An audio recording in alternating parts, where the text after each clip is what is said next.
كباتن بغداد، السلام عليكم.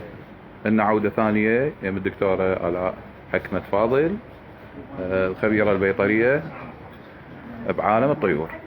كباتن بغداد، نحب ننوركم اليوم لقاء خاص على مود الشرجي والطيور. اكو كباتن هواية مدى تطير طيورهم ان شاء الله. وعدناكم جولات ميدانية، وهاي الجولة الثانية يم الدكتورة آلاء. عندكم الجو حار، جو شرجي، جو بيه رطوبة قوية. اكو طيور بدها تطير مال اخوتنا واصدقائنا، واليوم جيتكم راح اخذ لكم نبذه مختصره ان شاء الله يا ابن الدكتوره. وعندنا هم جبنا طيور راح نحللها، راح نشوف شنو اللي يتطور بالعلاج وشنو اللي يتقدم. وين ابو علي؟ دكتوره آلاء، صباح الخير. صباح الانوار، اهلا وسهلا. الله يسلمك، شلونكم؟ زينين ان شاء الله. الله يخليك. احنا هذا الكورس الثاني لحسين يم حجي سمير. نريد نشوف شو تطور بالطيور وشو طيتي علاج. طيور هواية احسن، لكن بسبب يعني الشرجي ما نقدر نعطي علاجات كلش مركزة وقوية. وهسه اليوم ان شاء الله حنكمل البرنامج الثاني الى الطيور اللي موجودة. اهم نقطة احنا عندنا الحالات التنفسية، هي مو تنفسية، ما نقدر نعطي انه فقط تنفسية. اكو شغله كلش مهمه احب انه انوه عنها الى المربين، لا ياخذ فيتامينات ولا ياخذ تنفسيه. اليوم حكشف لكم عن موضوع وهو الاكسجين. انت لازم تزيد اكسجين الطير، وليس تنفسيه وليس تعطي الادويه التنفسيه اللي خاصه.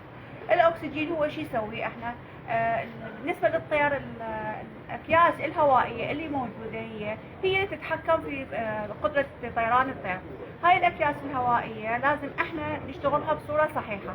من تعطي علاج التنفسيه هاي الاكياس الهوائيه تشتغل لمده ساعات، ومن ثم تصير بيها انغلاقات. لكن الاكسجين هو اللي يساعد هاي الاكياس الهوائيه، مثل النفاخه. النفاخه انت من تجي تنفخها بالفم تكون نفختها غير شكل اللي تخليها بالاكسجين. من تنفخها بالاكسجين تشوف قدره الطيران لها تكون اقوى بوايد. نفس الحاله بالضبط هنا عندنا طيور، فلازم احنا نزيد اكسجين الطير وليس نزيد الحالات التنفسيه بالنسبه للطير. هاي نقطه كلش مهمه. بالنسبه للشرجي لازم تنتبهون انه في حاله الشرجي ديدان الرئه ترجع 100%، لانه يبقى الطير فاتح ولهفه عنده تكون، فهذه اللهفه حيرجع تتكون عندنا ديدان خاصه اللي موجوده قريب الرئه واللي تكون بالحويصله اللي موجوده. فنرجو من كل هواة ينتبهون الى هاي الملاحظات. هاي بالشرجي. اي نعم. هسه اغلب الكباتن يعني الحمد لله فد 10 حالات عندنا اكثر صارت زينه طيورهم درجه اولى. اي بس احنا وعندنا حالات لازم ترجع مره ثانيه، لازم يحافظون على مستوى الطير. احنا مو شاف الطير انه طار بصوره صحيحه وانتهى، يشتغل على الحالات اللي موجوده. احنا عندنا درجات الحراره، تشوفون درجات الحراره انه في يوم تكون شرجي، ثاني يوم تكون حار، وراها تجي الصبح درجه حراره شكل، صحيح. بالليل درجه حراره شكل. لازم يشتغل على هاي، يبقى يحافظ عليها. اكو حالات احنا لازم نعطيها العلاجات اللي هي نعتبرها كوقايه بالاسبوع مره، نعطي للطير حتى يبقى يحافظ على نفس المستوى. واهم نقطه هم انبه عليها هو الاكل. احنا المسببات اللي تصير بالطير هي كلها اسبابها الاكل. الاكل الموجود عندنا الحنطه، الادره في هذا الوقت كلها تعتبر من يعني تكون موجوده عندنا الطفيليات، الفطريات، الزيت، وهسه حنبدي بالكوكسيديا. هاي كلها تسبب لنا الديدان، فينتبهون الى الاكل اللي عندنا هو اساس المشاكل اللي تصير. زين. بالنسبه هذا الشرجي هسه اكثر اصدقائي واحبائي واخوتي بالجروب، تحيه خاصه لهم من يمك. مدى الطير مالتهم بهذا الجو رطوبه اعتقد بيه قويه؟ طبعا الرطوبه كلش قويه، هاي اكو لها فد علاجات خاصه. هم لها علاجات خاصه؟ اي طبعا، تشتغل على درجات الحراره، حالات الرطوبه. هسه اذا صار عندنا مطر ايضا هاي همينه لازم ينتبه لها الهاوي. هاي المرحله همينه هاي كلها لازم يشتغل عليها. واهم نقطه بيطون فيتامينات، كثره الفيتامينات تزيد لنا الفطريات وتزيد لنا الديدان، انبه عليها عده مرات ثانيه. واذا يجونا الكبد تعبان، كثره الادويه وكثره العلاجات وكثره الفيتامينات. هاي النقطة لازم ينتبه لها الهاوي. زين. فد سؤال، انا عندي البارحة جوني اصدقائي 2 3 ماخذين علاج منك ورايحين ماخذين علاج من غير مكان. نعم. ورجعت دهورت الطيور عندهم. نعم. وش تقولي لهم؟ انا اقول لهم اهلا وسهلا باي وقت، لكن هي مو كفة العلاجات، لازم احنا نشتغل على الحالة بعد الفحص. اهم شيء الفحص. الفحص اللي يبين عندنا، وانا هواي يجوني راسا بس افحص يبين عندي سواء بطي علاج الكبد، الاكل اللي بطيه، الادره تبين عندي، الحنطه تبين عندي، كلها تبين بالاختبار. فهاي نقطة كلش مهمة. وكثرة العلاجات تتفاعل وما تعطي أي نتيجة للطير، بالعكس يعني كلش تأذي للطير، لأنه كبد الطير هو قطعة جدا صغيرة. كثرة العلاجات تتعبها هاي كلها، لأنه هو إفراز المواد الطبية من خلال الكلى ومن خلال الكبد، فهاي ولذلك يقوم يتعب الطير. خلينا نقول احنا ياخذ كورسين 3. كورسين 3 نشتغل على الاجواء اللي موجوده عندنا حاليا، انت تشوف الاجواء يوميه جو شكل، الاجواء متقلبه، يشتغل على هاي الحاله، ما يجيب ويكثر بالادويه، واهم شيء الانتيبايوتيك اللي هي المضادات الحيويه، من يعطي مضادات حيويه صعب بعد علاج الطيور، لان المضاد الحيوي يبقى بجسم الطير ما يقارب الى تقريبا 4 إلى 5 ايام، تيجي تريد تعطيه العلاجات المتبقيه هو تعبان، شو تريد تعطي علاج؟ ما تقدر تعطي علاج، فيبقى الطير كلش تعبان بهاي الحاله. زين هذا الطير اللي يلهث ينزل تعبان وما يقدر يطير بدا يكمل فصله. طبعا ما يكمل فصله، هاي كلها طبعا ما حد معالج الديدان اللي الصيفيه اللي موجوده بالحوصله الرئويه ولا مهاوي الى حد الان اجاني معالجها بصوره صحيحه، لانه بالصيف يخافون يعطون هاي العلاجات يقول لك تضرب الطير وتاثر على الطير، هاي شو وقت تبين عنده هسه حتقوم تبين. كل الهواة سواء بالاحمر او بالزاجل كلها يخافون بالصيف يعطون العلاجات، هي هاي النقطه الاساسيه.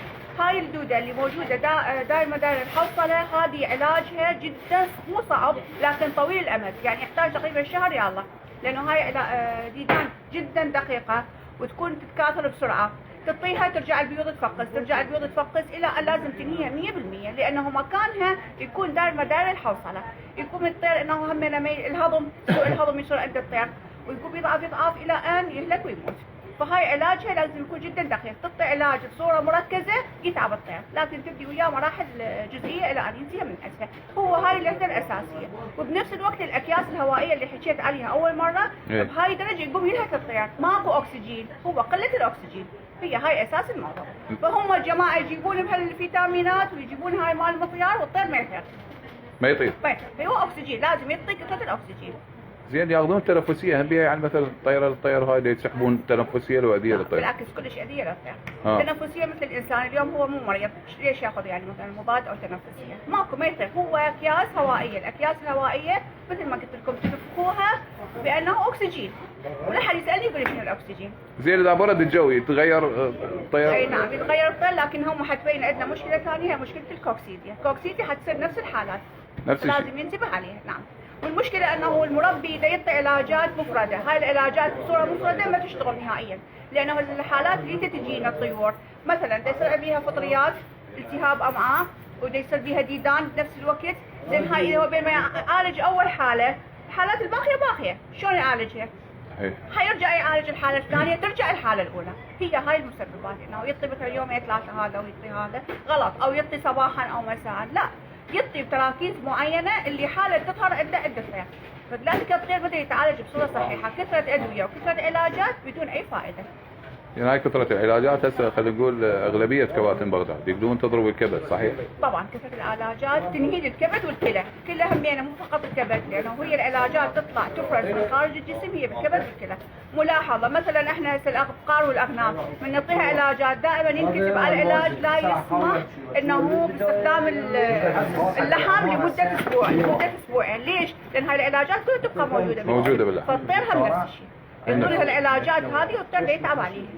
زين هاي النقاط اللي باللهات اللي تطلع هاي معناتها حنشرح لكم كل الحالات بعد بطل ما نشتغل احنا شويه هم صار لود امبارح علي اجوني هم راح يجوك ان شاء الله وبالوحده ان شاء الله. بالعكس انا اتمنى الهاوي والمربي العراقي يكون افضل من كل هواة بالعالم، لانه احنا هنا يتعبون عليها ويصفون عليها بدون اي جدوى، يعجبني يكون المربي والهاوي عنده خبره ودرايه هو يقوم بالتربيه اللي خاصه عنده.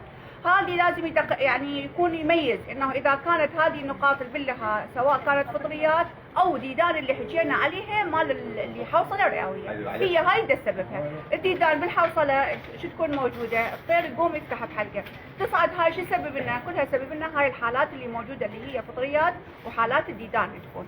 فاذا ما يعالجها بصوره صحيحه تبقى هنا الهواة شو يسوون؟ يعطون فطريات ويطلعون هذا النستاتين بدون درايه النستاتين الفطريات، 3 انواع فطريات، هاي نقطه كلش مهمه اريد ااكد عليها. اكو بكتيريا نافعه في جسم الانسان والحيوان، زين هو دا يعطي هاي الفطريات حيقتلها هاي البكتيريا النافعه، بعد معناتها انتهى الطير، يعني الله سبحانه وتعالى خالفت بكتيريا نافعه، هاي البكتيريا النافعه يستفاد من اكل الحيوان، زين هو اذا دا يعطي نستاتين ويجي مطي فلاجيل ويجي مطينا هذا الترايميثوبريم وياه يعطي ايضا الكنكر، زين ايش بقى هو بالفطريات؟ هاي كلها قتلها. فيبقى اسهالات دائميه والديدان تموت على هاي الحاله، فراغ حيصير تجي وتعيش وتتكاثر. فهاي لازم ينتبهون على هاي الملاحظه، هي مو كثره العلاجات، تجيني الحالات ياهو يجي مطي الستاتين يشوف فطوره ورا اسبوع واقع. هم هسه متعلمين على شغله ستاتين وكنكر. هو الستاتين هو انا اكد على هاي يجوني ماكو فطر، زين شلون نشتغل احنا؟ ماكو بكتيريا نافعه، شلون نشتغل؟ ماكو، يعطي اي علاج وقع ينتهي. فهم عبالهم هاي النقاط هي عباره عن فطريات يا مو فطريات، ينتبهون على هاي الملاحظه. زين الكبد هذا اذا انضرب مثلا انت عندك علاج تنظفيه؟ هو طبعا هاي هم ملاحظه انه هو اكو على اساس علاجات تنظيف الكبد تنظيف لا يعطى علاج اذا ماكو وياه مضاد شو اسمه للكبد ومضاد للكلى، ضروري جدا وليس بعد العلاج. وليس بعد العلاج. احنا عالميا اكو الصحه العالميه هم سواء بالانسان او بالحيوان، وهنا احنا ما حد يطبقها. ممنوع يعطى اي علاج اذا ما يعطي حافظ للكبد والكلى وللامعاء. جدا مهم. مو هم هسه ايش يسوون؟ خلي يسمعون بعد ما يكملون العلاج يعطون تنظيف كبد. والله نظفته وارجع اعطي غير علاج، طبعا هاي جدا غلط. كل علاج لازم يعطى وياه وليس يعطى بعده. يعني بي حالات سلبيه هذا منظف الكبد؟ هذا ميرندا ما ميرندا؟ ما بي اي حالات سلبيه، بالعكس هو يعني يعتبر فد ماده لا تفيد ولا تضر في نفس الوقت. يعني اذا حيعطيها، لكن هي وليس هاي هي الحالات الكبد والكلى، اكو منظفات خاصه. شكر خاص لك من واحد عراق من حيدر السوداني. دائما تكون الهواة عندهم درايه بهاي الامور وشلون يتعامل مع الطير والتربيه من اول يوم الى ثاني يوم. واكو نقطه جدا مهمه، يجوني ايضا من ابحاث يقول لي انا هذا بعد فرغ ما بيدود. الافراغ تجينا من عمر يومين الى 3 هي مليانه كل انواع الديدان، لان تجي من الام يعني من الامهات والنساء كل هاي تنقل من الامهات. فيخافون يعطون الافراغ من بعد اسبوع 10 ايام اعطي علاج، لا تخاف، علاج الديدان يعطى لكن بنسب معينه حسب الوزن وحسب الدرجه. ما ياثر يعني اذا دخل 5 ايام 6 ايام؟ انا بالنسبه لا استخدمها ما ياثر، انا اتحمل مسؤوليتها كلها. من غير مكان ما تتحملي مسؤوليتها يعني ذات لانه معروف اول شيء احنا تجينا اكثر من حاله ديدان، الطير تتحمل من 3 الى 7 انواع ديدان، فهاي ما تشتغل بعلاج واحد، يشتغل يقتل له نوع واحد وبقيه الانواع شلون؟ صحيح. صعبه يعني. هي عالميا اذا يجون يقرون عالميا موجوده على البيت 3-4 انواع من الادويه اللي موجوده مال الديدان، لانه كل نوع يشتغل عليها نوع معين من الديدان. زين ايش قد تاخذ هاي وقت مثلا؟ اذا يشتغلها بصوره صحيحه ودائما بوقايه صدقني يوصل اي حاله عندهم. وهي اساس الاصابات مثل ما حكينا احنا قلنا الاكل هو اساس الاصابات كلها. زين يلحقون على السباقات من 20 يوم هيك؟ يلحقون ان شاء الله، لكن يشتغلها بصوره صحيحه يلحقون. اكو هوايه جوي اخذوا وراحوا لا درجه اولى انا اقول لك يعني هم كلش محترمه. انا لحد الان اخذت 20 حاله، 18 حاله عندي درجه اولى، عندي حالتين تاخرت وراح يجوك اليوم ان شاء الله تفحصين واما اشوفهم انا بالليل ان شاء الله. سببها لانه هو يستخدمون علاجات، كل واحد قال له هذا علاج شكل هذا علاج شكل، يروح يخبط ويا العلاجات، هاي غلط. غلط هاي. تحية خاصة إليك من واحد عراق والحيدر السوداني. تحية خاصة إلى كل هواتنا وأتمنى كل التوفيق لجميع الهواة إن شاء الله. وأحب أن أوهب هذا اللقاء أيضا، احنا نشكرك شكر جزيل وتم انتخابك من قبل وزارة الشباب والرياضة كإعلامي خاص إلى هواة وربي الزينة بصورة عامة. إن شاء الله إن شاء الله إن شاء الله نقدم كل شيء جديد وحصري بواحد عراق وكل شيء يفيد الهواة. أشكركم وتحية خاصة لكم من حيدر. أبو علي ان شاء الله اعطيناك احنا الكورس الثالث، بس احنا خلينا نشوف هسه شنو اللي هي هسه شنو اللي طلع مالات ابو علي. الفحص احنا هسه حاليا بكديدان توقفت، لكنه عندنا حالات شويه انه يبقى الفطريات شويه عندنا تنفسيه بسبب الاجواء. هاي حجي سمير انت على البث ان شاء الله تسمع يعني اكو استجابه يعني طوال زين، بس الفحل سولفت للاخوي حيدر ده كلوي يعني هي هاي لانه احنا ما قدرنا نكسر العلاج بتضايق قوة. بعدين انت اكو دكتور هم فد معلومه هم يطيرون بصف المي، رطوبه عندهم قويه. نعم. فالجو رطب كلش. الرطوبه صار اسبوع بدت عندنا بسبب هاي الشرجي اللي صارت هاي الفتره. اعتقد الطير همين ما يطير ما يتحمل هاي الاجواء شوي الشرجي تنفسيه. بس لازم تدفعها فالدفعه شوي اكسجين. يراد لنا دفعه لحد اليوم دكتوره ان شاء الله. مثل ما تفضلتي حتى ما دالح عليه يعني مثل ما قلت لي. لا انت امشي على التعليمات مال الدكتوره وان شاء الله خير. احنا نمشي الحاله المرضيه سيطرنا عليها، لانه احنا اذا سيطر على الحاله المرضيه طيران كل سهل وراها يبدي يشتغل. هسه حجي سمير سمعتنا عندك الديدان ان شاء الله زينه، عندك بعد فطريات في الطيور وتنفسيه ان شاء الله نعطيك علاج زين. تحيه خاصه لك من واحد عراق والسلام عليكم ورحمه الله وبركاته. اظني اخذت من عندك وهاي منتنا الفن مال السنة الواحد خليته على صفحة.